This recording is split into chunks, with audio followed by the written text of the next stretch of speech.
ನಾವು Akash digital news ವತಿಯಿಂದ ನಿಮ್ಮ ಇಂಟರ್ವ್ಯೂ ತೊಗೊಳ್ಬೇಕಂತ ಬಂದಿದ್ದೀವಿ.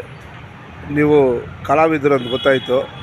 ನಿಮ್ಮ ಹೆಸರು, ನಿಮ್ಮ ತಂದೆ ತಾಯಿ ಹೆಸರು, ನೀವು ಎಷ್ಟು ವರ್ಷದಿಂದ ಕಲೆ ಸೇವೆ ಮಾಡ್ತಾಯಿದ್ದೀರಾ, ಏನು ಕಲೆ, ಮತ್ತು ನಿಮ್ಮ ತಂದೆ ತಾಯಿ ಹೆಸರು, ನಿಮ್ಮ ವಿವರ ಸ್ವಲ್ಪ ತಿಳಿಸಿ ಸರ್. ನಮ್ಮ ಗ್ರಾಮ ಅಜ್ಜಪ್ಪರಹಳ್ಳಿ. ನಮ್ಮ ತಂದೆ ಹೆಸರು ಪೆರ್ಮಾಳು, ತಾಯಿ ಹೆಸರು ಮುನಿಯಮ್ಮ. ಲೇಟು ಅವರು ಇಬ್ಬರೂ, ತಾಯಿ ತಂದೆ. ನಾವು ಸುಮಾರು 40 ವರ್ಷದಿಂದ ಈ ಭಜನೆಗಳು, ಕಾರ್ಯಕ್ರಮಗಳು, ಆರಾಧನೆಗಳು, ಪಂಡರಿ ಭಜನೆಗಳು, ರಾಮಕೋಟಿ, ಶಿವಕೋಟಿ ಇಂಥವೆಲ್ಲ ಕಾರ್ಯಕ್ರಮಗಳು ನಡೆಸ್ತಾ ಇದ್ದೇವೆ. ಅದರಲ್ಲಿ ನಮ್ಗೆ ಸಂಸ್ಕೃತ ಇದರಿಂದ. ತಂದೆ ತಾಯಿ ಹೆಸರು ಮುನಿಯಮ್ಮ ಪೆರ್ಮಾಳು, ಲೇಟ್ ಅವರು. ನಮ್ಮ ಹೆಸರು ರಾಮದಾಸ್ ಅಂತ.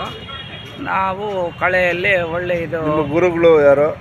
ನಮ್ಮ ಗುರುಗಳು ಮುನ್ಸ್ವಾಮಿ ಅಂತ ಇದ್ದಾರೆ ಈಗ ಅವರು? ಇಲ್ಲ ಅವರು ತೀರೋಗಿದ್ದಾರೆ. ಮುನ್ಸ್ವಾಮಿ ಒಳ್ಳೆ ಕಳೆಕಾರರು. ಹಾಡುಗಾರಿಕೆ ಆಡ್ತೀರ ನೀವು? ಹಾಡುಗಾರಿಕೆ ನಾವು ಅದು ಇದೆಲ್ಲ ಆಗಿದೆ. ನಮ್ಮದು ಬೆಂಗಳೂರು ಅಕಾಡೆಮಿ ಇದರಲ್ಲಿ ಸಂಗೀತ ಇದರಲ್ಲಿ ಎಲ್ಲ ಸೆಲೆಕ್ಷನ್ ಆಗಿದೆ, ಆಡಿದ್ದೀರಿ. ಓಕೆ ಆಗಿದೆ 2022ರಲ್ಲಿ.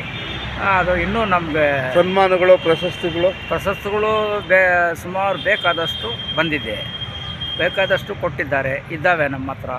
ಪ್ರಶಸ್ತಿಗಳು ಮಾಡಿದ್ದಾರೆ ಎಲ್ಲರೂ, ಕೆಲವರೆಲ್ಲ ಪೇಪರು ಪ್ರೆಸ್ನವರು ಎಲ್ಲ, ಕೆಲವರು ಇದೆಲ್ಲ ನಮ್ಮ ಹತ್ರ ಇದೆ. ಅಂದರೆ ಈ ಕಲಾಕ್ಷೇತ್ರದಲ್ಲೇ ಸಾಧನೆ ಮಾಡಬೇಕಂತ ನಿಮ್ಮ ಉದ್ದೇಶ?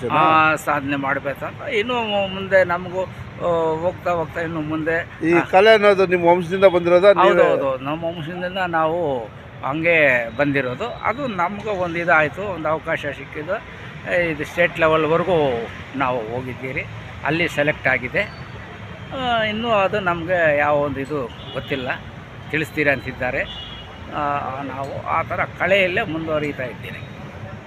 Okay, thank you.